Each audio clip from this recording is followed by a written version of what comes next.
Hi dears, this is Jayapriya. இந்த வீடியோவில் நம்ம 10th maths chapter 1 relations and ஃபங்க்ஷன்ஸ்லேருந்து எக்ஸாம்பிள் 1.4 தான் பார்க்க போகிறோம். கொஸ்டின் என்ன கேட்டிருக்காங்கன்னு பார்க்கலாமா?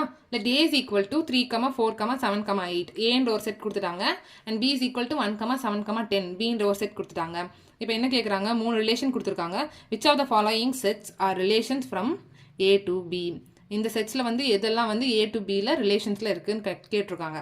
அதுக்கு முன்னாடி நம்ம என்ன பண்ணணும்? ஏ கிராஸ் பி கண்டுபிடிக்கணும். அப்போ தான் ஏ கிராஸ் பியில் இருக்க எலமெண்ட்ஸ்லாம் வந்து இதில் இருந்துச்சு அப்படின்னா இந்த ரிலேஷன் வந்து பார்த்தீங்கன்னா சாட்டிஸ்ஃபை பண்ணுது, நம்ம ஈஸியாக சொல்லிடலாம். ஓகேவா? இப்போ சம் பார்க்கலாமா? ஆன்சர் எப்படி எழுதுறதுன்னு.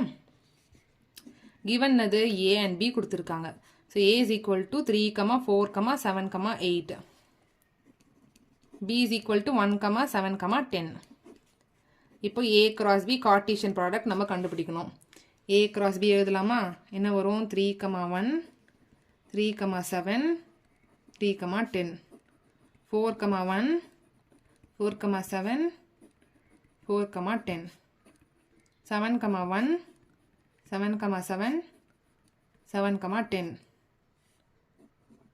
8,1 8,7 8,10. இதுதான் வந்து A cross B. இப்போ ஃபர்ஸ்ட் கொஸ்டின் பாருங்க.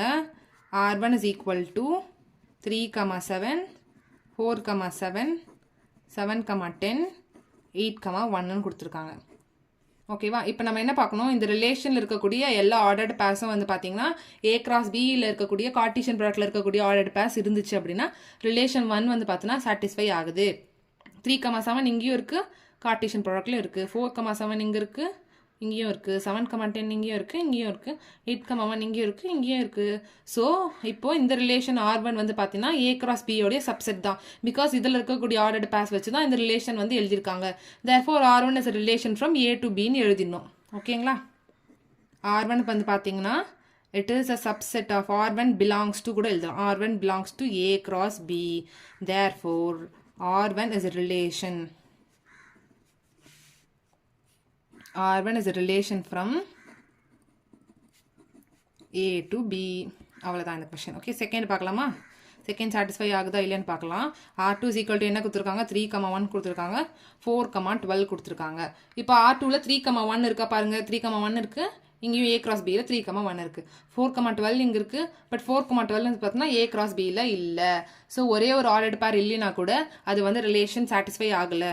4,12 வந்து does not belongs to A cross B. A cross Bயில் 4,12 என்ற ஆர்டர்டு பேர் இல்லை.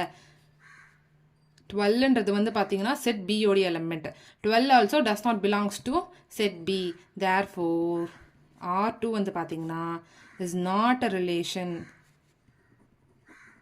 Is not a relation from A to B. அவ்வளோதான், வெரி சிம்பிளில். நெக்ஸ்ட் தேர்ட் சப்டிவிஷன் பார்த்துடலாம். தேர்டில் வந்து R3 is equal to 3,7 4,10 7,10 7,8 8,11 8,7 and 8,10 கொடுத்துருக்காங்க. இப்போ எல்லா ஆர்டர்டு பேஸும் ஏ கிராஸ் பியில் இருக்கான்னு செக் பண்ணிடலாம். ஓகே, 3,7 இருக்குது, 3,7 இருக்குது, 4,10 இருக்குது, 4,10 இருக்குது, 7,7 இருக்குது, 7,10 இருக்குது, 7,8 இங்கே இருக்குது. பட் 7,8 வந்து பார்த்தீங்கன்னா அங்கே இல்லை. ஸோ 7,8 வந்து does not belongs to A cross B. ஒன்று எழுதினாலே போதும். வேறு எதனா கூட மேட்ச் ஆகலைன்னா பாருங்கள்.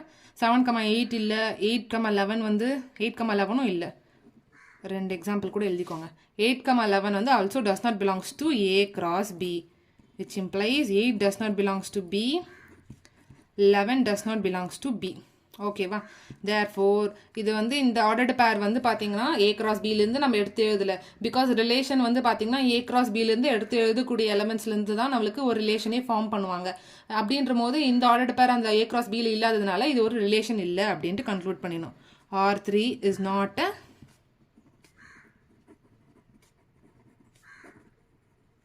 relation from A to B.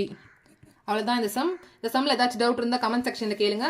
என்னோட சேனல் பிடிச்சிருந்தா மறக்காமல் சப்ஸ்கிரைப் பண்ணி சப்போர்ட் பண்ணுங்கள். உங்கள் ஃப்ரெண்ட்ஸ் எல்லாருக்கும் ஷேர் பண்ணுங்கள். தேங்க்யூ.